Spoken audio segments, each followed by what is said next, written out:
to give everybody some context too, when Blueform wasn't even a thought yet, I was working for you, and Mallory was by proxy.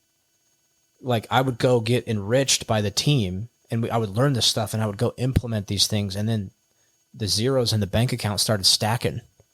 And so I was like, hey, Mal, you don't need to work at your shitty corporate job anymore. It wasn't that shitty. It was a shitty environment, but her paycheck, her credit, her everything got us this house. Yeah. So she was boss. She was killing it. But check that off the list, but it wasn't like a long-term thing that she got a ton of fulfillment and enjoyment out of. Right, Mal, you were pretty fed up.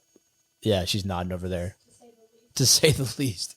And so she finally got the courage and she jumped ship, and it was like the most relieving thing for her. So she had a couple weeks where she had nothing to do, and she was probably going more crazy doing nothing than working for a shitty job, but that's just her personality.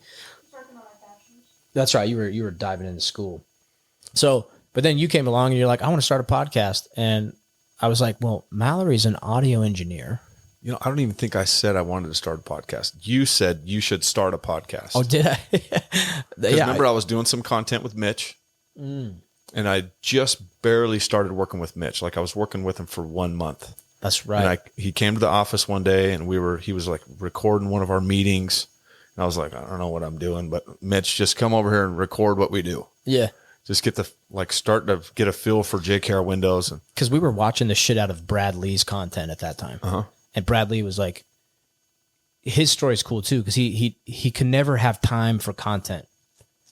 He's like, because the way people do content, right? You've done this before, is they sit you down in front of a camera, and then you read some scripted lines, and you're like, hey guys, here's 3 things you can do to freaking, Yeah. And like, that's great, but that's so much like energy and time. You have to shift and pivot gears to like go do that for an hour, and people do it. And Bradley was having a hard time doing that, right? And then he's like, you know what? Fuck it. Just get in here and record me on these sales calls. And the guy was like always filming. And that's the best content. It is. I remember that blew our mind. He was talking about that. He's like, you have the things that you don't like, and you make a list, and like you choose what you don't want to tolerate anymore, and you get rid of it. And if you hate your car, but it's necessary for you to go make money, he's like, all of a sudden you start appreciating that car. Like that video. Yeah. That changed like our whole team. We were just like, oh my gosh. It was such a mind. It was just like a big nugget for the mind. We all grew from that video. But I think that's when you started really doubling down with. That's why you got Mitch. Yeah. And you went to like some of Bradley's events, I think, right? Yeah, I can't remember how it happened. I was just trying to. But yeah, that was the inspiration, was Bradley. Yeah. Because I was watching him do the stuff where he would just they would get a camera, and while he was smoking a cigar, like we're doing now, they would ask him questions. Yeah. And then he was just being himself. Yeah. It wasn't scripted. Great content. Yeah. And I tried to do that, and I still do a little bit of it. And I think it's fun just to off the cuff, no scripting, just ask me a question and I'll give you my first response. Yeah. And sometimes it turns out great. But then, I think actually I had met Brad, and one of the things that I think I'm really good at is when I get some direction, I get some advice, I execute on it. Mm-hmm. And so that was the content. I started doing the content, and then we were having some kind of a conversation, and you said, well, why don't we do a podcast? I've actually got some equipment. I record while I'm doing my video games. I do Twitch. Yeah. So I've got all this stuff. Like I could just bring it over and we could be set up tomorrow. And so literally like that day I said, okay, meet me there tomorrow. Just bring all your stuff. And like that night, me and Mal stayed up pretty late, and I like trained her on what I knew. And then I think we had you buy some stuff, but we did some research, and it was like, hey, the stuff is here. You want to do it tonight? And we like did that. That's right. Something. That's right. As soon as the stuff came in, and we filmed it that night at like 10 o'clock. Yeah, it was like 10 or 11. And so Mallory was your first producer for the Jefferson Rogers podcast. And then it was a little bit difficult logistically. We didn't know what we were doing quite yet. We had a ton of knowledge, but we didn't know how to use it quite yet and give it like a intention, right? Like you were talking about. So it was logistically difficult because you were up in the northern office a lot. still are, but like bouncing back and forth. And so we tried to do like 2 studios, and then you said some really insightful stuff about the Jefferson Rogers podcast and kind of what you realized about it. I can't remember what you said exactly. Yeah, we were 20 episodes in. And then it was just like, what the hell am I even doing this for? It takes so much time to do it. It's a huge commitment. And what's even the purpose? Like, sure, that's great content and I enjoy doing it, but like, what's the long-term play here? Yeah. And if you talk to the experts in the podcast space, I started hearing some of them talking about the reasons they did podcast and the funnels that they created, and they were capturing, they were creating an audience, and they were capturing people's information. I was like, and we've never even talked about that. Exactly. Like, what are we even doing this for? Well, dude, around that time, we started realizing the same thing, at least from Mallory's standpoint. And we had very little clientele because Mallory was finishing a bachelor's degree. And so once she got that degree, we hit the gas like crazy. But yeah, that's been kind of our thing now. And I think we've made ourselves the experts in Southern Utah, where we're beginning to do these things. We're about to crack the sponsorship egg. Not just podcasts, but podcast strategy. Strategy. That's a term. You're onto something there, Jeffro. That's podcast strategy. Podcast strategy. Intention. Because I've watched other people, even people that you guys work with, do the same thing. Yeah, and it's like, I want to do a podcast. Why? Exactly. Like, what's the purpose? Well, we were so excited. Once we started with you, it kind of fizzled out. You put it on pause for a while, and then you came back. And the last 9 months, you've been doing Just Real Quick, but it's dripping with intention. And you and me, we get excited about it because I'm like, do you know the potential here? I remember like coming into your studio that you built. I'm like, do you know what you could do for recruitment alone here? And you were like, yeah, that's why I do it. It's like we had this, we just were like sharing that moment, like, this is good. Yeah. I get excited when I see the potential behind something long term. But yeah, we were kind of like, hey, you get a podcast. We were like Oprah out there, like, you get a podcast, you get a podcast. We just let everybody sign up.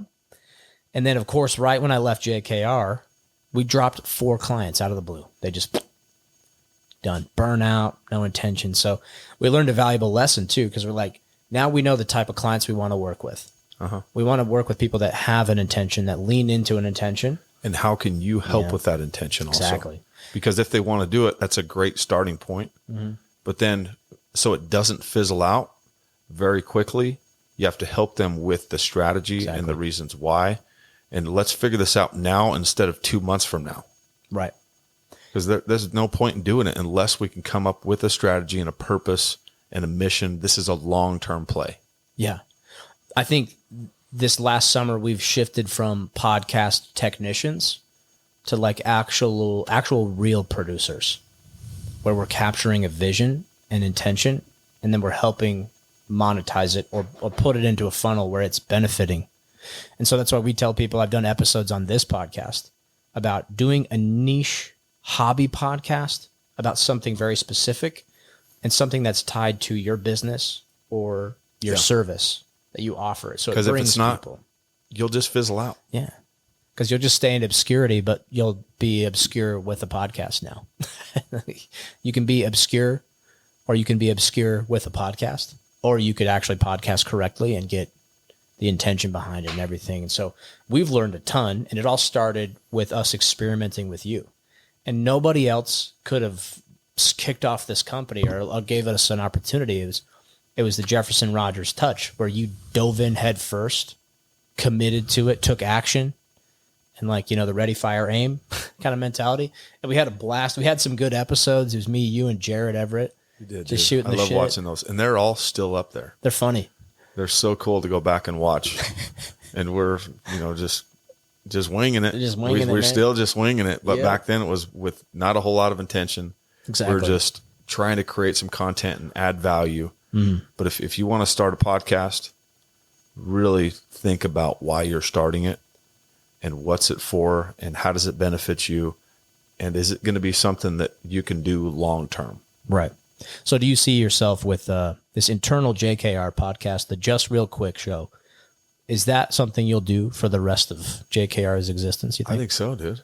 Yeah. I finally found it.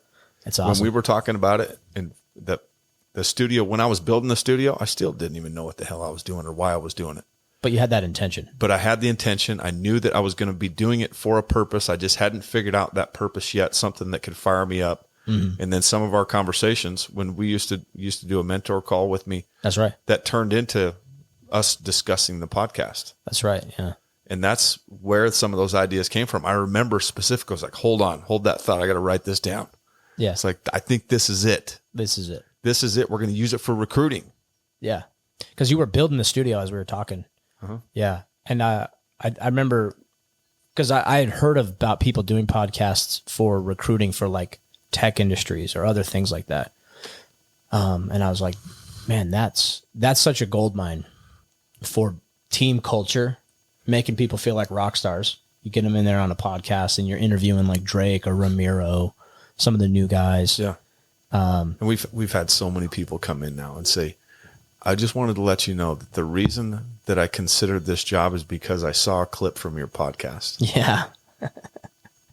So this is where, whether we actually do business together or not, just because we're homies, this is where I want to stay plugged in and update this. But at Blueform, we've been really refining our optimization techniques. So yeah, you got an intention now, you got a podcast. Now, how do we take each episode, even if it's 20 minutes long or if it's 2 hours long, and we take that episode and we squeeze it and wring it out like a wet rag. We get every drop out of that episode.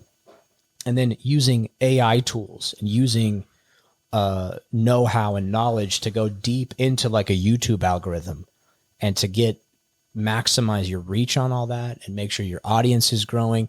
So like almost all of our old habit, all of our Blueform clients, they have like 96, 98% audiences in the US. And then like even less percentage, but an impressive percentage locally. It's like 20, 30% of the audience. Yeah, that's one of the things we've tried to get dialed in. Yeah. And your guy, Matt, he's a genius with that stuff. He is. Yeah. Yep. And he was the one that helped point out those things because we're still dialing in this intention and the very focused audience that we need to get this in front of. And when we had, just a month or 6 weeks ago, we're looking at where it's being targeted and the people that are viewing the social media, the YouTube, and it's overseas, like over half of it. Like, what the hell? No, he was telling me it was like you had like a ton of people in Turkey, like watching your shit. And Turkey was like the number one. I was like, why are people watching this in Turkey? Yeah. What's going on in Turkey? Bangladesh was like the next one. It's like, what? Bangladesh? I make jokes about using VAs from Bangladesh all the time. I didn't know they were actually watching JKR content. Yeah. They're like, oh man, if only I had some Windows here, I would buy JKR Windows every day. And then I have people reaching out to me all the time, asking me for VA positions on LinkedIn and you're Instagram. like, why? I was like, why? Where are these coming from? Yeah, and so that's kind of like that's where you're at next, right? Is like how can you optimize the content? Because like you've got a good process now. Like, what's your schedule like around creating content? Is it every Tuesday? Like, how does that look? So I do an internal podcast that's called Just Real Quick, also, but it's just a private link. Mm-hmm. So it gets issued on our team website and in our team chats, and they can go in and see. So the full episode is for the company. So they're both for the company, really. Yeah. But I do 2 different ones every week. Right. And we're changing the schedule a little bit, so it may not be as frequent for the internal podcast, but for 10 or 12 minutes, I'll shout out the top reps in the company, and we'll do recognition for our ops team and our installers, and it's usually like 10 minutes. Right. That's internal. It's got a private link on YouTube where the team can watch it. Sure. But then every Wednesday, I do the Just Real Quick podcast that's going to be public. It's going to be on all the podcast platforms, YouTube, Spotify, iHeartRadio, all that stuff. Right. And it's usually 30 to 45 minutes. And that's where we're highlighting a rep, or we're talking about sales and closing and so that's mindset, your public facing. That's like more public facing one. And that's where you hope to gain recruits from. That's the intention. Uh-huh. That's awesome. That's awesome. But then the internal is, what's the intention behind the internal one? So I did a, what would you say, a tour or a field trip at a solar company one time, and it was like one of the top solar companies in the United States. The CEO was he reminded me, I don't know what I'm trying to say, but it reminded me of myself, just listening to him and this journey that he was on and how long he'd been doing it and the evolution of his company. And we walked past this podcast studio, and it was set up and it was incredible. And this was like after the Jefferson Rogers podcast had ended, and I was trying to figure out what the hell was next. And I said, what are you guys doing here? And then he spent the next 10 minutes, he was so fired up about it. And he told me all the ins and outs and the progress that they had made over the last couple of years and the time frames that they had whittled it down to get maximum engagement from the team. Yeah. And every week I do a podcast that highlights my team and does announcements for the company and talks about the technology that we're working on. And I try and get it right around 7 or 8 minutes, because after 8 minutes, people just fall off. Yeah. Well, especially a busy salesman who's got to knock doors for a living. So that's kind of where it started. And I didn't do it for like another year, because I didn't have a place to do it. And, I wasn't working with Mallory anymore. It's like, how the hell am I going to make sense of this? Right. But that's where it was like the dream started of doing an internal podcast where I could have a place, now that the company is growing, to be in touch with my team and that they can see me every week, whether I'm there or not. And we're highlighting the top reps and the things that we're doing. And we're announcing some of the upcoming events that we're doing, because it didn't exist before. And it was on this chain of messages in our team chats that gets lost in 5 seconds. Yeah. Because there's so much activity in there. That's a downside of like a Slack instant messenger or Pronto or these tools. They're great. But if you have the bigger the company gets, if you're not checking that, I remember just being in an appointment for like 2 hours, and like I missed 80% of what was going on. You know, I'd have to like I would never go back and look at them. Exactly. It's like, you don't I'm have reading time. the last 5 or 6, and it's like, well, I mean, I really don't have time to go read 80 messages right now. But what I do have time for, right, is if I was driving from appointment to appointment and there was an 8-minute podcast update of the last week, that's brilliant. So that solar company, that they're right on the money with that. So that was the inspiration, and I loved the idea. I just wasn't quite sure how it was going to translate for JKR Windows, and now we've been doing it for, I think in October it'll be a year. Yeah, it's been awesome. I kind of was a little butthurt too. I was like, man, like I have a podcasting company. Like, can I help out with that? You know, but it's really just about the team. You know, like a rising tide's going to lift all boats, and we're honored that we like got to be a part of that kickoff in the podcast journey for you and stuff. And I think too, I don't think we're done working together. I think as we grow and optimize, like we're going to interface again in this space in content creation. And like, cause like you've seen, I just have a little bit, like I have a like a nerve in my body that just like, I string it. I could just make some creativity out of nothing sometimes. Yep. And then you have that, just the leadership that you've developed in the team and everything. I think we could plug in very well. Well, and I think you're right. And if you haven't noticed, over the past 5 or 6 months since you guys have been doing this, every time that you bring it up, I plant these little seeds with you. Yeah. About, without saying it outright, oh, totally. This is what I would need for it to make sense. Yeah, you're like, I feel like a hobbit and you're Gandalf, and you're like giving me these little clues to go, you know, deliver the ring to Mordor. As soon as you guys got this all put together, I would love to work together. Yeah.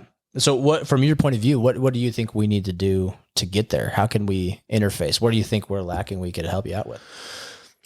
So I explained a little bit about this company that I'm working with that handles my personal content and the JKR Windows content for all the social media platforms. Plus they produce the podcast for me.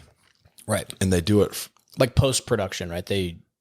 Or is it like they're there on site with you, or they? So no, I pretty much, I do most of it myself. Like when I'm in Draper, I just set up the freaking cameras and try and zoom it the best that I can, and turn on the Rodecaster, check all the stuff that you taught me to do. Yeah. Check and make sure the whole little checklist, the levels are right and it's not peaking, and I got my earphones are working. You see Mallory nodding her head over there. She's like, yeah. So yeah, I learned a ton of stuff from Mallory that kind of prepared me to be able to do it on my own, knowing that like sometimes I'm just winging this thing. It's 6:00 at night and I'm going to hurry and shoot a 10-minute podcast before I head home. Yeah. Or, when I'm in Draper, I'm doing both of those by myself. Yeah. Cause I've seen you start getting your operations team in there. You had Jason on one episode. Yeah. No, we see what you're doing. Yeah. So for us to interface with you like that, what do you think? What could we morph into? Do you think? Because every client's a little bit different, right? Everyone's got a different intention, and so it's really hard for companies to like be everything for everybody. It is, and so that's where like if we end up going in like a slightly different direction, even if it's just like a fingertip, like the painting with the Michelangelo, they're just touching fingers like that. Even if it's just that, and we're like, hey, Jefferson, like even however we could plug in, what would we need to morph into to service more companies like that? I think we talked a little bit about being the production side, because it's so easy for me to set it up now with the knowledge that I have of my cameras and the microphones, and it's not great quality, but it's good enough. So like post-production. So all the post-production stuff is what that company's doing for me. And they do. Right. They extract as much out of those podcasts as possible for us to use on social media. And then all their creatives and their like intro and outro and the graphics to create the, not only the audio version, but the YouTube version. Mm-hmm. And then all the social media content as well. And they're pretty unique. But that's kind of what I'm basing it off of, because it's a one-stop shop for me. And there's most definitely companies that have a higher production quality. I worked with one previously, and they were 3 times as much money. Right. It was great content, and they knew how to target it. They knew how to position it. They'd clip it up. They'd send me the topics to talk about. It was great, but it was 3 times as much money. Right. And it's like, this really doesn't serve what my goals are. So I transitioned to something where I could have the internal podcast. I could have the external podcast. They're going to get that internal podcast back to me within 48 hours, completely ready to launch and present to my team. All of the graphics, the thumbnails, the intro, the outro, the music for my public podcast. Yeah, all your branding. And then all of the social media content for my personal brand and for the JKR Windows social media. Would I blow your mind if I told you we do exactly all of that already? So we'll have to see if we can interface for you. A little more detailed, pull back the curtains and see what we could do. But yeah, so for example, like the Solid podcast, right? They show up, do a recording. For them, it's a once a week thing, right? So we record at Brandon Neal's that you've been on their show. And then, we take and we do the live production. But you're already you're yourself produced basically. So you don't need live production, but in the post production, we take that, Mal checks all the audio, works her magic mastering that. So it's hard to notice. Like we could show you some side-by-side comparisons of like the finished sound. It's like, whoa.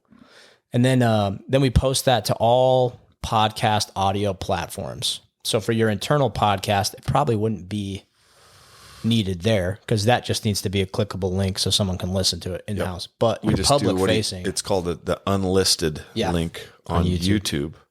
And then we just post that unlisted link and the thumbnail to the website. And it's 8 minutes, 10 minutes. And that's just for the eyes of the internal team. Yeah, and that's brilliant. That's brilliant. And so we have some videos that are unlisted as well. Like on our channel, we have some videos that are for employee training. Uh-huh. And so if a new person that we've hired to do this editorial stuff or process, they can always reference that if needed. But yeah, it's a great tool. The unlisted feature on YouTube. I'm glad to see you're utilizing that, because that's if you're going internal like you are, that's probably the most underrated tool that people don't know about. Is you can post a video to YouTube and it can be completely private. And I didn't even know that existed. For the first several months, we were just like editing the video, and then we create a Dropbox link that people could click on, and then it had very minimal user interface. Yeah. Like you couldn't rewind. Mm-hmm. You couldn't fast forward. If you had to only Oh, watch in 3 Dropbox. minutes of it and then you dropped off, You you'd lost have to it. start over. Yeah, that's the Dropbox. So then yeah. I realized that there was this unlisted thing. I was like, that's the answer. Oh, dude, that's where. So we actually tell our clients too. If it's in our contracts or our agreements, if we part ways with a client and we've done their podcast for years, every piece of content that we do, whether it's a short form like vertical video for Instagram or a full podcast, it's on their YouTube. Even if it's publicly or unlisted, YouTube is housing that video. It's like a third party storage site as well. And so we parted ways with some clients, and they're like, "Hey, we need to download everything." I'm like, "You already have it." I'm like, "Do you still have your YouTube logins?" They're like, "Yep." You can download every video, every other piece of content that we've ever created for you. It's right there. Plus, we have it backed up on like a Google Drive, and then I've spent fucking way too much money on like internal servers and storage. Yeah. Which is it's way fun, but it's expensive. Like 4 times. Yeah, so we have it backed up a couple times. Which I think is important. But yeah, it's very And the more that your clients understand that up front, right. I know it's, the knowledge kind of drifts away over time. Yeah, you have to remind them, it's just like a client, right? You have to reset the expectations. Yeah. Because That was when I separated from the previous social media company. That was the first thing I did too. It was like, I would love to have access to all my content. Where is it? Yeah, they probably had some backups. And they said the same thing. It's like, remember, we told you this is right exactly where it was. You still have access to all. Were they condescending about it? Or were they like, You know what? I'd worked with them for a long time. I was working with them for 2 years, and we had a great time. We had great relationships. They loved working with my content and what my message was. So they were they weren't condescending, but they were a little bitter that I was leaving. It's hard. I think it's in a new business, like it was hard for us to not take things personal. Yeah. And so when you're taking something personal, you usually act a little bit different. Oh, 100%. Yeah, it's hard not to. And it's like it's all over their face. It's all over the way that they're talking. Their body language. They can't even help themselves. Yeah. Which it's understandable. But have you read the 4 agreements? Yeah, I'm reading it right now, actually. Yeah. What? Yeah, I just ordered it on Amazon. Like I've been listening to like the audiobook version of it. I'm like, I just got to do a paperback. So It's an incredible book. Yeah, One of the agreements is don't take anything personal. Yep. And if you can master that one, you don't show up like an asshole. Even though you're not trying to show up like an asshole, you're talking like an asshole right now.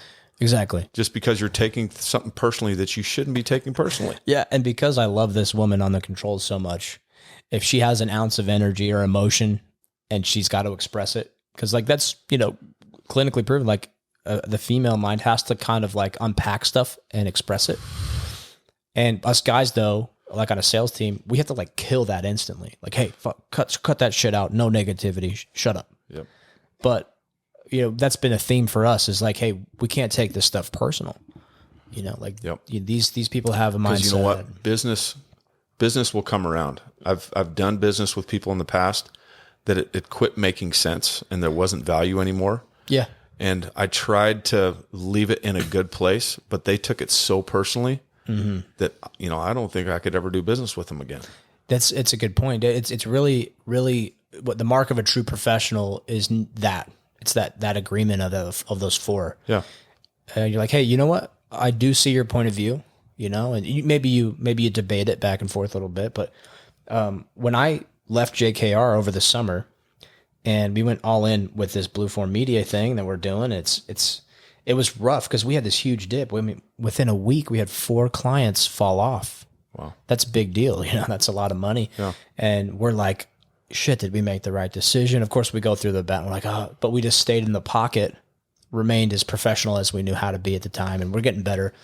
But even if they don't come back and do business with you again, it's the universe senses that your karma, right? The karma pays it back. Mm-hmm. And so now going into October, we've regained every different clients, but now we went from 5 podcasts to 7, and now we're going to be, by the end of October, we'll be producing and doing the whole shebang for 10 clients. And so we've actually grown since then, which is crazy. So we had this lapse. We learned about who we wanted to do business with. We learned a ton about ourselves, and we had to like experience that low to be like, okay, Yep. And it's elevated. You got to take your bumps, learn your lessons. Yeah, you got to hit the gym more. You got to, if you lose the boxing match, you got to get a different coach or whatever. You know, going back to what I was talking about earlier Yeah. with reflecting Yes. and like being intentional about taking a lesson from it. Because if one of those relationships ended a little bit sour, oh, they did. A couple you of them. gotta take the lesson from it and make sure that it never happens again. What could I have done to make that better, to a handle good it point. better? So now if it will happen again, Yeah. and if it does happen again, I'm going to be better prepared. I'm going to leave it in a good place. I'm going to make them feel comfortable with their decision. And of course, you're a salesperson. You're trying to do everything you can to keep that customer and build value and to Right. keep them long term. But once you're past that, you've got to leave it in a good place. Absolutely. Because even if it didn't make sense for them right now, and they're overhearing somebody talking about wanting to do a podcast, but you had just fucked up that relationship, Yeah. you think they're going to refer you? No, nope. Yeah, that's we've been lucky. We've caught ourselves. I think I learned that more thoroughly from you. And it was emphasized more in the JKR culture, because how many times has a JKR salesman walked out of an appointment and some fucking shenanigans happened? You know, we all hear the story because we vent to each other about it.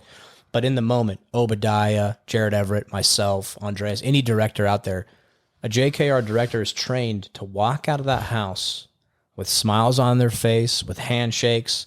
You know, hey, I'm sorry this didn't work out for you. But an exit strategy as well. Here's how we can help you get your credit back.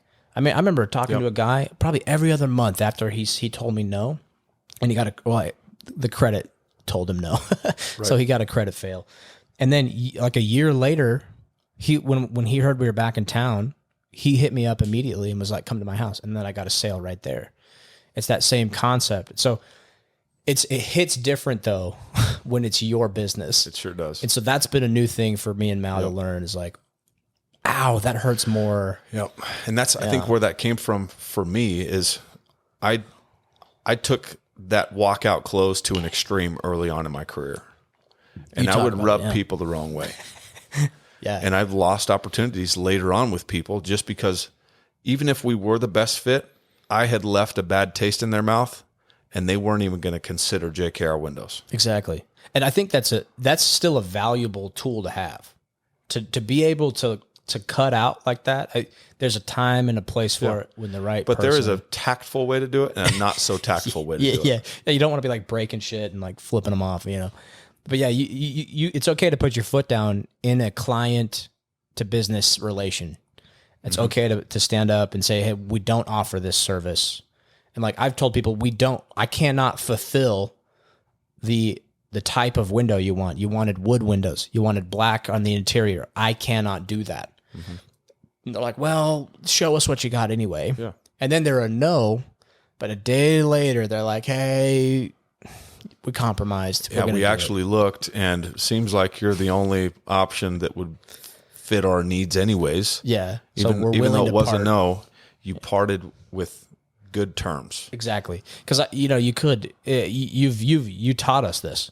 You'd go in and you'd throw your hands up and you'd be like, well, fuck you guys, kind of a mentality, and you'd leave. Yep. And then they just never would ever call you back. And then I've left appointments too, selling your window, where I was like, hey man, I'm so sorry. Like the guy said no, and I couldn't really find a reason. Like I know he had the money because I asked the right questions. I know we had the service, we fit his needs, and he still said no. And it wasn't even like a timeline issue or I'm like, oh. So on the way out, I was just so apologetic. I'm like, man, I'm so sorry. He's like, why are you sorry? I'm like, I didn't do my job well enough. Right. Because my job is to show you how much value this product has. And that's a Grant Cardone close too. But I'm like, I just failed. I'm like, I did not, convey this. So it's on me. I'm so sorry. Maybe we'll try again in a year. Blah, blah, blah. And I got a block away from that guy's house and he called me back and was a yes, because I was so. Left a good taste in his mouth. Yeah, left a good taste. Yeah. So hopefully that's what it was. But yeah, that's a really good point, dude. Yeah. So this company, you parted ways with them. You could tell they were a little taking it personal. Yeah. Because you worked with them for 2 years. That's rough. But yeah, how else did that go? So you kind of left them. They took it personal, but it was just kind of at the time where you didn't need their services anymore. They were probably a little too overpriced. What was it? It was mostly the price. It was a really high quality production, and they did great work. And they were working with some of the top influencers in the industry. And like the ego says, well, you can handle the 3 times the price because you want the quality, you want the exposure. Yeah. And then it just came to a point where it was eating at me. It kept haunting me. It's like, I don't think I can justify this anymore. And so that's what it ended up being. They raised their price on me again. And understandably, they've got a lot of clients. They're trying to whittle it down. They were raising their prices to see who was going to stick around, who was really serious. Yeah. And I just wasn't serious anymore. Yep. So I was working with 2 companies at that time, one for my business, one for my personal brand. I ended up switching to a company that would do both of them with all the same content and just split it up to be used for personal, for business. And it was a third of the price. That's awesome, dude. And of course, our hat, hopefully our hat is always in the mix there. We'd love to help out, but we take a different approach because I think it's going to pay us off in the long run, because anybody that's starting a podcast, if you want to start a podcast, like there's not really a short game option unless you do like maybe a podcast series. Like there's some podcast series, they'll do 6 podcasts about like a murder mystery. Yeah. Like Jeffrey Dahmer, but then they won't do another one for a year. And so the people that are like fanatics about that niche, they're waiting. And so there's like a strategy to that. But if you have a business and you're trying to make a click funnel and you're trying to make a product or do an internal, company-wide podcast, it's more of a long play. You've got like an advertising angle strategy. So there's so many different things you can do with podcasts. We don't do advertising. Ours is solely focused on this one strategic priority for our company, for us to grow our sales team and our administration, our ops team. And for us, it's worth the investment in time and resources to be able to give people a feel for what our company is. Yeah, you need how hitters. we highlight people. Like if you guys had an internal podcast when I signed up, like I would have looked it up. I would have been eating that up. And of course, I was already on board after the interview just by hearing about the opportunity. But like, it's a very powerful thing. And it's something that you do long term, right? That was the point of that. But like, it's a long term thing. So we've been in a couple masterminds with people that are in our industry that are doing podcasts or that are doing social media, like that company you were with. We've been in those meetings. And when we tell them our price, of course, they're like, how much are you charging for your services? And it's kind of like, the answer to the question, there's not an opportunity for us to explain like our whole mindset and our whole long-term strategy. So we're just like, oh, we charge $3,000 a month for our services. And we do 4 podcasts that turn into 2 YouTube segments. And then the podcast goes on every audio. But then we give you, almost 240 pieces of content to post as well. And they're like, what? So we got laughed out of these masterminds, dude. Like disrespected, because they're like, you guys are charging way too much or way too little. They're like, you guys aren't charging enough. And we're like, well, a lot of these people, they come from a videography background or something else. And we could charge more, to be honest, but we're more interested in building a network of podcasters that I can sell the shit out of. So we've already formed it. It's the Blue Form Podcast Network. It's BFPN, really close to ESPN. So we're going to put the ESPN like, welcome to the Blue Form Podcast Network. I already have a vision for it. But we're starting to line up some sponsorships with some bigger companies to sponsor an entire network of podcasters. And some of the numbers being thrown around, dude, are 6 figures plus. Incredible. Local. It's nuts. So we're about to crack this egg as far as that. And so our play is lower our prices, add more value to do a longer term play with our clients and offer as much value. And like, there's some things we can't do and interface with maybe, or we could work into that. But when we run 7 podcasts already, soon to be 10, and that audience number just keeps growing between 10 different podcasters that are all, I would say, as far as values and like personalities, they're very similar. You're like, because Jeff and Brandon are pretty conservative, just like, you and then other people that we interface with, They love entrepreneurial stuff. And it's usually more of like a conservative mindset, someone who's disciplined. And, you know, they might not have the same religious views, but they're like in line with that. You know what I mean? They want to like succeed in life. And so that's been kind of our thing, but it's hard to explain that to a mastermind group when I have the floor for 30 seconds. And so when people hear our price tag, they just kind of chuckle at us. They're like, oh, you guys are getting raked over the coals. And they don't know too, maybe there is some truth to that. There is some truth. But I think it will play out differently. So yeah, could we raise our prices? Absolutely. Will we? Absolutely. You know, but for now we're working with what we got with local guys. And if we can crack that sponsorship egg, you know, it's good. Yeah. And we're also thinking about partnering with Mitch, doing more social media intention, because what's happening now is a lot of people are using AIs. AI is a great tool. Like if you were framing a house and you were using a hammer and nails, and I came along and I was like, hey, here's this new nail gun. You know, we'll say it's the 1960s. Hey there, sport. Here's a new nail gun. This is a new tool that's going to change the industry. It basically builds a house for you. And you'd be like, fuck yeah. But like you as a carpenter, like all of your knowledge is still required. 100%. Right? That nail gun just makes you more effective. Yeah. So you're not spending as much time hammering nails.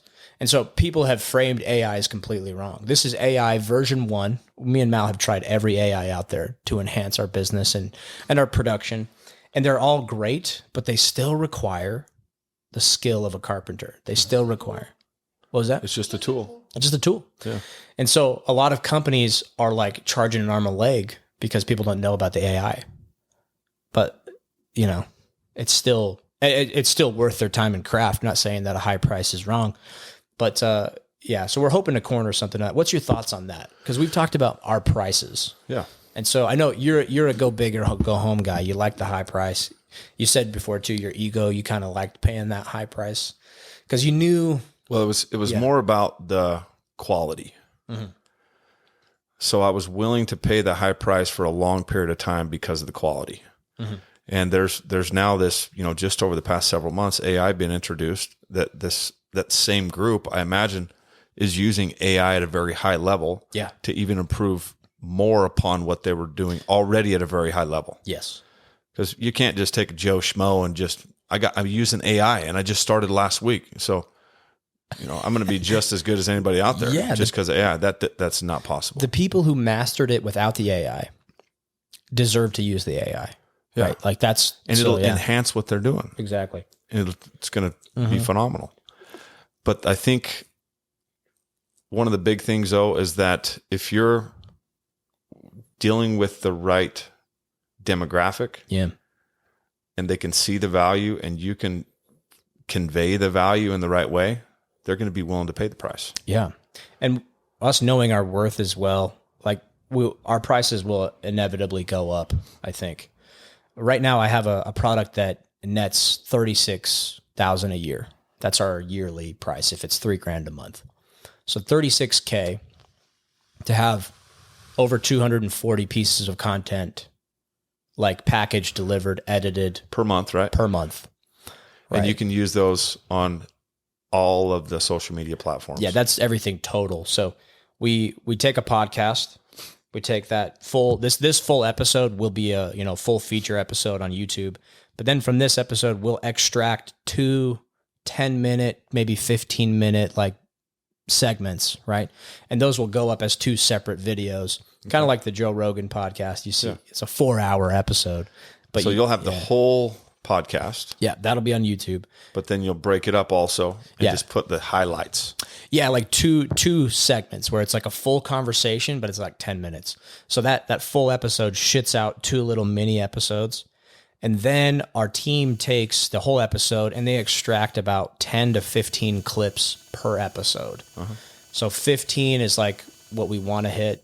If it's sometimes it's a lackluster episode, there's not much interesting stuff talked about.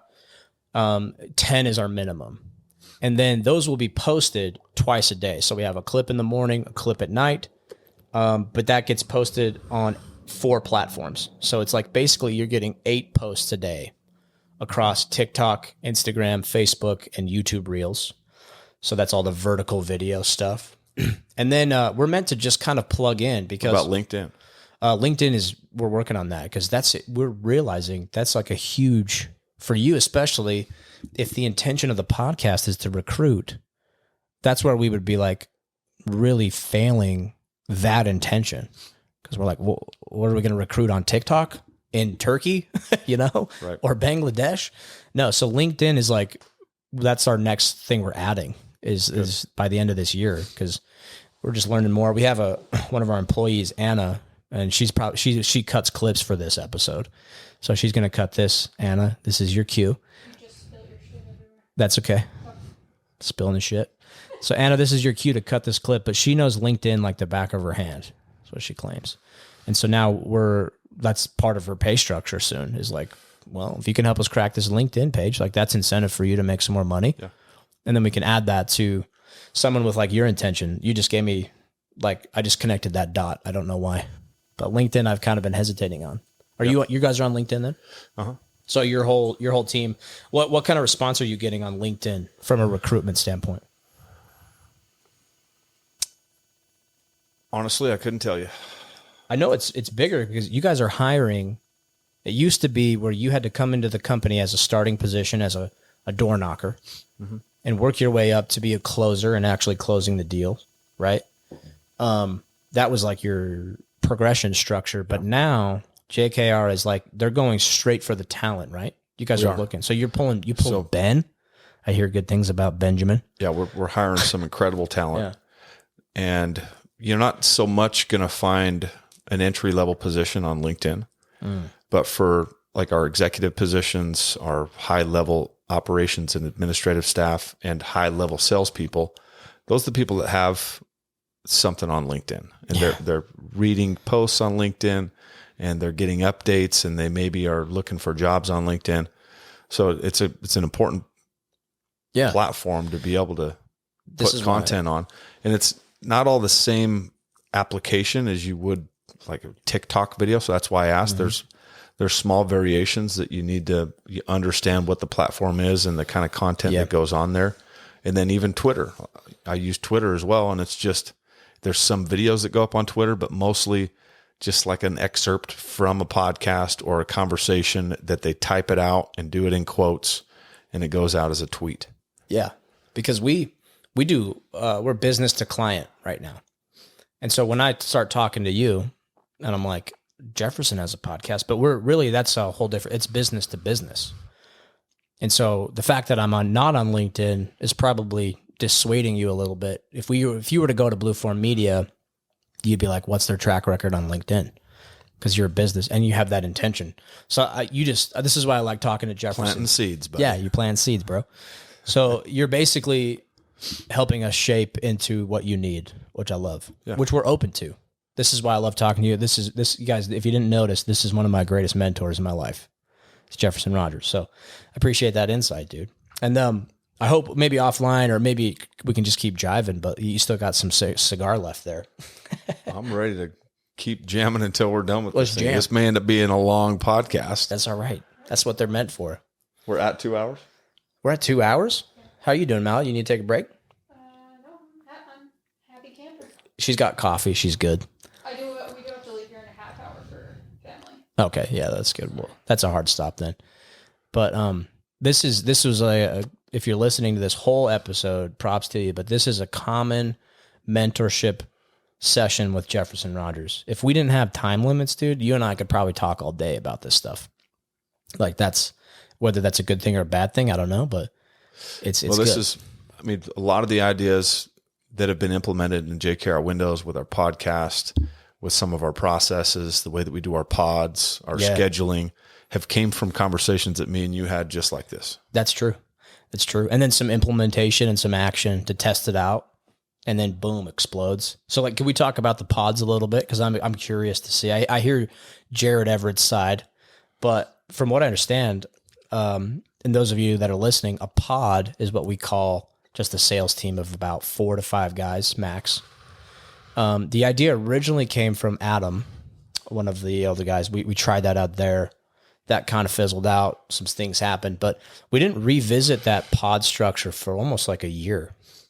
And then we tried it out in a small town. So we take a team of like 4 to 5 salesmen, so some door knockers and some closers, and we go hit a small town that normally gets overlooked for home services like window replacement, because these bigger companies, it's not lucrative for them to go to a small town because they don't do the strategies that JKR does, right? So that was the whole idea. It was to go to these small towns and just kind of just devour the town and offer the best quality service on an amazing product that's literally changing these people's lives, because they can't get good service out there. Mm-hmm. They can't get a good product that's affordable. And so it was like it just was like the perfect cocktail. And we tried it. It's changed so many things, especially for our St. George office. Right. So we've got limited demographic here. Like, we've got a great little town, and we've always done really well here, but there's only 100,000 people in this county. Yeah. Like, within 45 minutes of here, there's 100,000 people. Yeah. It was almost like a detriment to have our door-to-door teams revisiting the same homes a little too frequently. Too often. Yeah. Yeah. So we had to travel. So now what's become possible for this office is, because of the pods, we can travel to the 5 surrounding states and set up for a week with 4 guys at a time and offset those so they're week on, week off. And now, we're getting ready to do back-to-back record months. Yeah. What record did you just recently break? Jared was talking about it. He didn't give me a number though. I can't even remember what the number is, but it was the biggest single office month for JKR Windows. And from my understanding, for any other replacement window company, the biggest single month of any company in the history of replacement windows. And I think it was close to 2 minutes. Yeah. 2 mil, right? It was close to 2 million. And now you get a break. In this month, they're going to go over 2 million. Oh man, that makes me so happy. This is in a sales office in St. George, Utah. Yeah. Nothing. I mean, it's just limited area, great area for the product and the people and the niche that you have. But that's so cool. And I'm honored that I got to be a part of that. It was obviously multiple people coming together to make an idea happen. But to be honest, I was actually pushing. There's this whole thing we should get into. It's this personality test thing called a human design. And well, I'll do it with you another time, but it literally fucking changed my life. They take your place of birth, the time of your birth, and so your location, your time, and the day you were born, and it has some stuff to do with like astrology kind of stuff. Yeah. But I thought it was a little hokey. Numerology a little bit. Yeah, it factors all that in, but it puts people into 5 categories. You have manifestors. You have generators, and then you have a hybrid of both called a manifesting generator. Then you have a projector and a reflector. Jefferson, you know Alti, right? Yeah. Brandon's sister-in-law? Yeah. Okay. Yeah. He knows. Yeah, Alti Dapper. So Alti turned us onto this because she's into the holistic stuff. Yeah, I've heard this come up. Yeah, and so I'm a manifester. Apparently that's 8% of the population. And like, I just have a really hard time of people like telling me how to live. Like, I don't know. There's a whole depth to it, but basically I'm meant to like start something, but I suck at like generating it over and over and over and over again. Okay. So the way I say it is, a manifester builds the road, but a generator trucks back and forth on that road in a semi. Like they're on that road every day, back and forth, back and forth. And so Mal is actually a manifesting generator. I'm a just straight manifester. So I'd be interested to see what you are.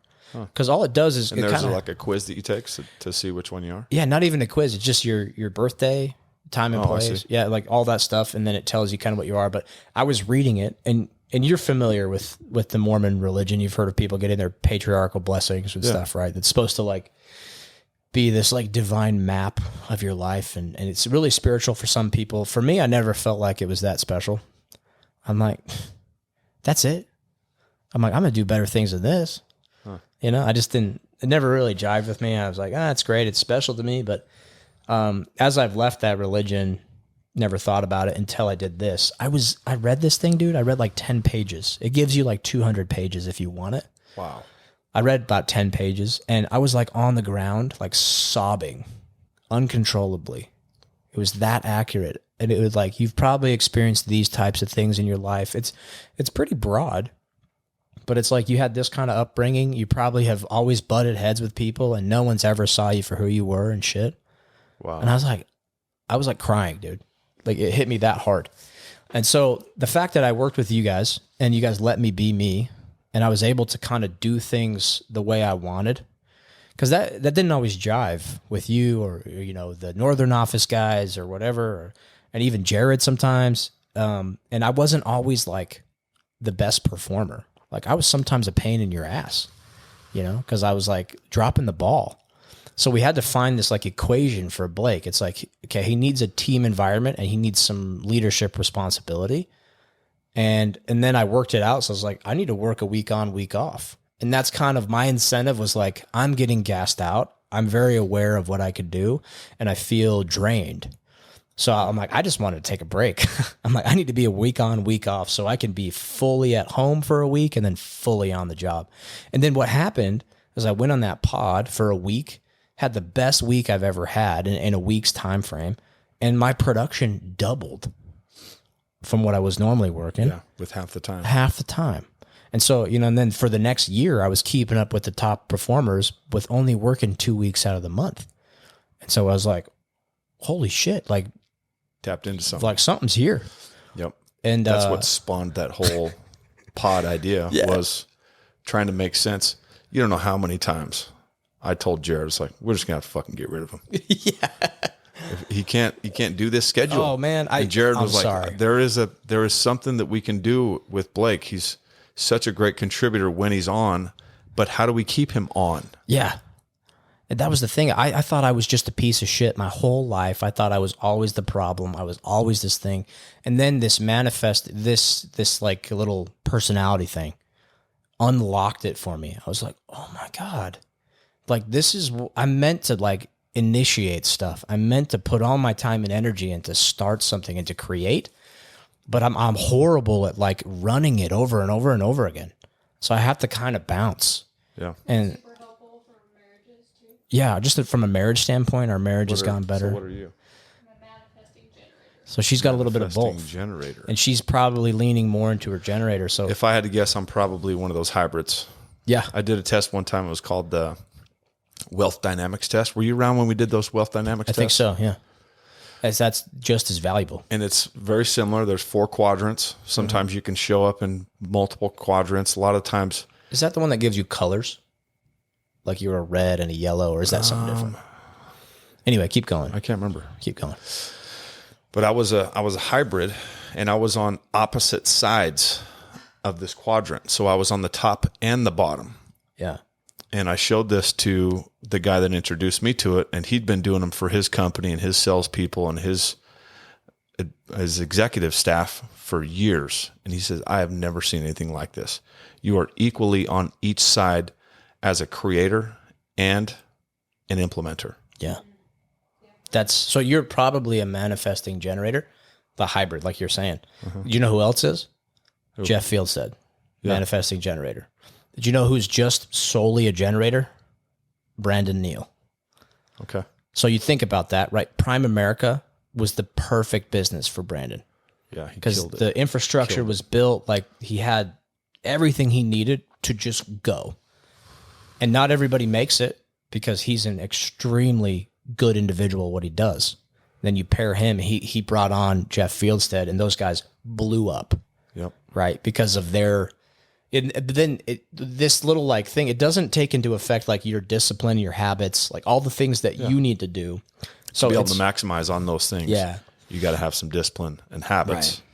Because a lot of Brandon people does at a very high level. Oh my gosh, dude. Like those guys, just being around them has been just a huge level up for us, you know, but they're awesome. So a lot of people, they lean into something like this. They get a label and it's just a label, manifesting generator, whatever, or the personality test. But a lot of times people, they get the label and they think they've won. They're like, oh, I'm a manifester. I don't need to do this, you know, like, or I'm a Libra and I'm a Pisces. Now, how can you apply it? Yeah. Yeah. How do you apply it though?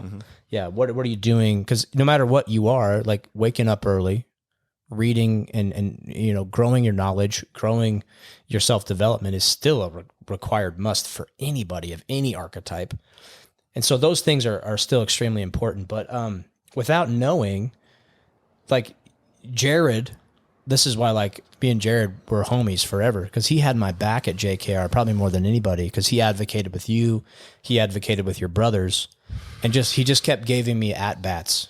Because if I had known this about myself earlier, I probably would have been easier to work with. So for all the times I let you down, I apologize. You know, I was getting better. Well, you've heard this from Jared and myself, that our time working together helped us as leaders. Really? To be able to understand not all personalities are easy to deal with. Yeah. But they're worth dealing with. That's a great. All of those times that we had conversations and we had to work through some stuff, and I had to hear your point of view, you had to hear my point of view. It helped me to understand that, you know, not everybody is just agreeable. Right. And it's tough in leadership, especially early on, to just know how to navigate this stuff out of thin air. That's a good point, dude. And you don't always do it very tactfully. And I didn't handle things very tactfully with you a lot of the times. That's why you got those apology calls from me sometimes, like, fuck, I didn't handle that well, dude. Apologize. Yeah. And there was tons of times where I didn't handle that well. Or like we'd be in a meeting and I'd come out with some fucking daggers, dude. It's like I was like Raphael from the Ninja Turtles, dude. I'd just be like slicing every bitch. But what created that? That's what I started to try and do, was every time that happened, something had created it. Something that me and Jared did created that type of mentality when you walked in there and felt like you had to knives out, prove a freaking point. Yeah. It's a good point, dude. I'm a very reactive person in that regard too. And Mal and I have discussed this at length. I don't like to do that unless I feel threatened. Like if I feel like my back's against the wall, the honey badger comes out. So somehow we had created that. Yeah. But like, it was also for good nature though. Cause you guys, I would feel the stress. What I started doing that I'd never done in other jobs is I had so much respect for you and Jared, your brothers, anybody that was in leadership. I had respect for them. So I'm like, fuck, I know I'm dropping the ball, and the stress of like showing up for these people and pushing my ego out. I'd only like taken a concerted effort to do that with other military guys. I almost didn't have a choice too, because I was under some pretty crazy contracts with these guys. Yeah. And like Uncle Sam was breathing down my neck. So there was no option. But in the civilian world, if I felt like there was an option, I would just bounce. But in this time, I was like, no, I'm going to lean into it. I need to show up more. I remember like looking myself in the mirror. I'm like, who am I? Like it's on me. So that's really when I started taking full accountability. Do you know what? I was telling this in my journal the other day. I was writing this down. We don't really have like a rite of passage ceremony. Like you and I never killed a lion like to become a man. Right. So in our society, like what's the mark of becoming a man? And for me, I can't speak for anybody else, but it was just like two years ago when I started with your company, and I started taking full accountability for my actions, or at least tried to. So I got better at it. But that's the mark of becoming a man. It's like, I'm accountable for this shit 100%. And like, I wasn't a man when I was toting a machine gun around for the Marine Corps. I wasn't. No matter how big and tough you were when you fucking smashed that guy's head in with your face, that doesn't make you a man. All the things that we label as man, scoring touchdowns, driving a Corvette with topless chicks, like that's all cool, like all that shit, and like punching people, that's fun. Winning UFC fights, that doesn't make somebody like a true man in our society. It's full accountability. The moment you became accountable to yourself and your own financial freedom, your own actions, and your own sovereignty to create this little empire that you've done and that's still growing, I think that's like the mark of a man. That hit me like a brick the other day. Yeah. Did you say that about people in general? Yeah, people. Yeah, it's a coming of age. So it could be for women. It could be, yeah. So I look through the lens of life because I'm a man. I look through the man lens, but You're a man? yeah, I am a man. Did you ever read the Success Principles by Jack Canfield? I have not. He's got like 67 success principles in that book. Incredible book. You ought to read it. Yeah. But the very first one is take 100% responsibility.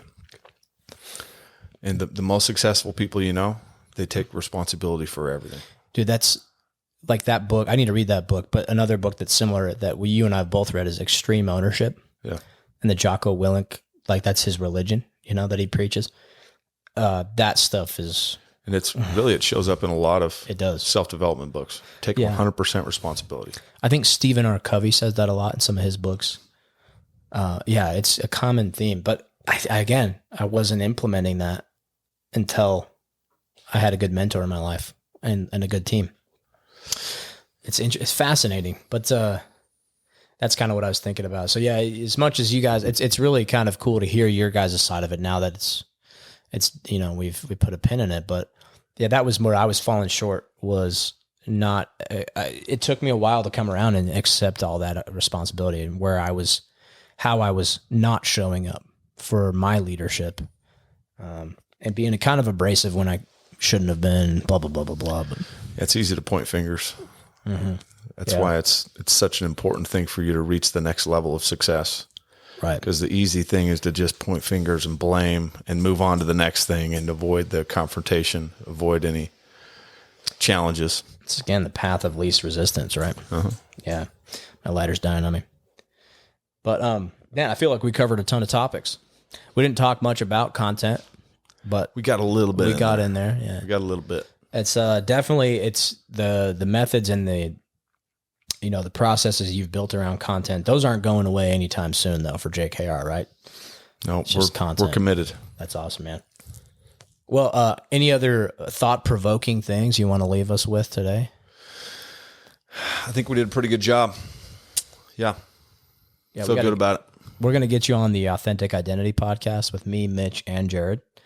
And it'll be a very similar vibe because you've inspired all of us to kind of level up. I know Mitch holds you in high. Your business partners with him too on some real estate, and that kid, he's 24 years old. He's probably the only videographer in town in Southern Utah that at his age has turned 6 figures with his processes. Yeah, multiple 6 figures. Multiple 6 figures. Impressive what he's doing. Yeah, and a lot of that is attributed to your mentorship as well. And then same with Jared Everett, like the way he's positioned himself to be your number 2 guy. And just what you guys have accomplished. Like, also, we did Jared's human design. What was he again? He was either a reflector or a projector. No, he was a projector. Yeah. Projector. Yeah. And I can't remember the details on that, but there's so much information. We'll have to go over that maybe on the other podcast. Essentially, it was like he's really good at finding other people's talents and positioning them in a way to like best be utilized. Yeah, dude. Which is like exactly what he does at JKR. Mm-hmm. Yeah, he's like a tactician, dude. Like the thing, and he's advocated a lot for like Joel too, right? Yep. And Joel, as quirky as he is, he's an incredible contributor to the team. Oh my God, dude, he's a badass. And we were missing opportunities with him because of everything that he brings to the table that we were just underutilizing. Mm-hmm. And now to have him as the field coordinator leader, right, and the impact that he's making, how much his team loves him, that wouldn't have happened without Jared. Exactly. Yeah, same with Andreas as well. Yeah. Because Jared could have easily been very egotistical, prideful, maybe taken his spot, but like he pulled Andreas with you as well, deciding that to put Andreas in that position. But yeah, I mean, blown up. Realistically, I didn't even start working with Andreas until the last 6-9 months. Really? So Jared cultivated that relationship, developed that leadership within Andreas that he had there the whole time. That he wanted, and he just didn't know what it looked like. And Jared saw some potential in him, and he ran with it. Same with Joel. Same with some other guys on the team. Yeah. But he's a tactician. And in that wealth dynamics test, he was a mechanic, if I remember right. No kidding. Do you want to see this? Yeah. What is that? It says projectors are known for their deep wisdom and their ability to guide and direct others. Deep wisdom, guiding and directing others. I think that sums up Jared Everett very nicely. Yeah. Well, yeah, I'd love to come on the podcast with you guys on the, what is that one called? The Authentic Identity. The AI podcast. Kind of play on words there. But yeah, you're welcome on any podcast, dude. And when your book's coming out, like we'll have you run the gauntlet, the Blue Form Gauntlet. Do you know Cody Adent in town. You've mentioned his name before. I don't think I know him though. Yeah, you'd be a great guest on his. He wrote a book called Winning the Moment. So his whole podcast is around that book. Talk about intention behind the podcast. Yeah, it's that. So he's trying to build his personal brand and around a book and the moment. And so the book and the podcast are the same title. It's genius. But yeah, we just do production for him, and he's very particular about his post-production. Okay. So he does it all himself. He's like the inverse of you, where you can record and get it out. But he does it opposite. We record it, provide the background. And he does it personally? Yeah, he does. And he's like That's a lot of work. Yeah, he was my first guest on this podcast, and I just wanted his thoughts on engagement. He does social media engagement better than anybody I know personally. He learns from the best, but he's had some big wigs on his podcast, and like, dude, that just level of consistent action with his intention, he's going to blow up big. And so I'm going to get you on that podcast. Give me an intro. Get you an intro. We'll do it. But I do have the book coming out October 31st, and it's already up on Amazon for pre-order. Do you have an audiobook? Working on the audiobook too. We do those. We've done 2 books. So like the sound quality production? Oh, they're phenomenal. We'll show you some samples. Okay. Because our rooms are treated for I almost said autistically. We have some autistic treatment. We have acoustic treatments. And yeah. So I can narrate and read for you, or if you want to come in and read, we've had 2 people do their own narration. Okay. So like Jocko Willink, he reads his book. Yeah. I'm going to be doing my book too. Dude. I just need a setup to do it. Come on in. We'll get you in. You just show up and you're just ready to read. Get some liquids on your voice, so you're booming and bassy, and we'll make you sound like a queen. Okay. King. I might take you up on that one. Because it's part of the plan, but we've got like these phases. So we'll do the initial launch. We got a pre-launch. We're going to try and get the Amazon bestseller list. So that's the first goal. Yeah. Cody's your guy. Dude, we'll get you. That's how I'll introduce you to Cody, actually, because he's like 2-3 months ahead of you on those same things. Awesome. So, and I think he made it. He was an Amazon bestseller. Or he was like in the top 10. Top 10. So he's going to do it again in like 6 months. You do it, so he can just get that title. And he did it all of them himself. Yeah, he had some people help him with the ghostwriting, help parts of the book, and what's it called? Taking it to publish and everything. Uh-huh. So he knows all the right people to help with that. I'm sure you already got some people, but he'd be a great resource for you. And then he's considering coming in to do his audio recording as well. And so we showed him some samples. I was reading his book. If you go back and watch that episode, I was reading his book like this. Winning the Moment by Cody Adan. I did this like satire. I'm like, hey, we took the liberty and we got a sample for you. So we played it live on the. He was like, what the fuck? I did one as like a British guy and stuff, but. Oh, the 40s guy. Oh, I was like, Winning the Moment by Cody Adan. But yeah, so we got options for you there too if you need some help. But there's a whole like back end process to that to make it up to the Amazon audio standards. Yes, that's what I was going to ask if you guys had done the research on that. Yeah, so we're all set up for all that, and we know how to package it. And so you'd come in, record it, and then we would hand it to your publisher on like a silver platter, and then they can plug it into Audible or wherever. Okay. So if you want to do that, let's if you don't mind, send me over what's your guys's like price and everything for that. Sure. So the price, and then all of those. How many chapters is your book, by the way? 10 chapters. 10 chapters. And then I got an intro and the conclusion. Yeah. And I got the Do you know a word count by chapter? I think I have 18,000 words. Okay.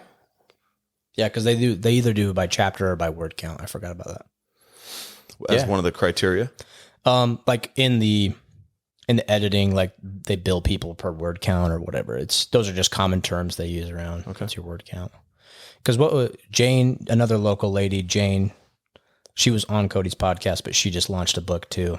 It's called Simple Jane.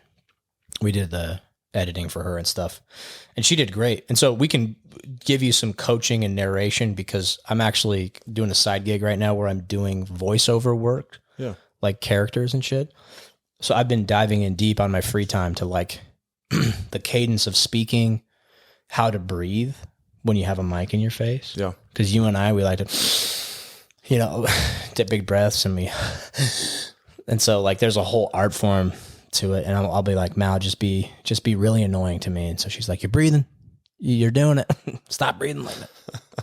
But yeah, there's a whole setup too. Just a different science and a different microphone and that's all Mallory. So No kidding. Okay. exciting stuff, dude. Jefferson Rogers. It's been a pleasure. Appreciate you having me on, man. Yeah. It's a good time. Anytime you want to smoke a cigar, I'm always available. We didn't even talk about cigars, but that's been another shared passion of ours recently. We could just go all day. We didn't even talk about guns either. Yeah, guns, hunting. I was just shooting guns this morning. Yeah, we talked about boring shit. But that's another episode of Your Content Factory. Thanks for tuning in. All the social media, all the links to Jefferson stuff will be down in the description below. Be sure to check them out. Also, if you're looking for a change of pace, you guys have recruitment opportunities. If you want a life-changing mentor, you want an excellent team, and you want to start stacking, like what are your guys making now? Average is like 10 grand a month, sometimes 10 grand a week. Like, yeah, we've got all the way from entry level, making 10 grand a month, life-changing money. Yeah. All the way up to, we're trying to grow and develop leadership within the company. Right. One of my top guys will make over $1 million in the next 12 months. That's amazing, dude. Adding to that list of your goals, you want to make 100 millionaires. Fucking awesome. So great episode today, dude. It's always good seeing you, dude. Thanks, brother. Yeah. And that's another episode of Your Content Factory. Yabba dabba doo. Fuck you. Yeah, I always do some weird shit at the end.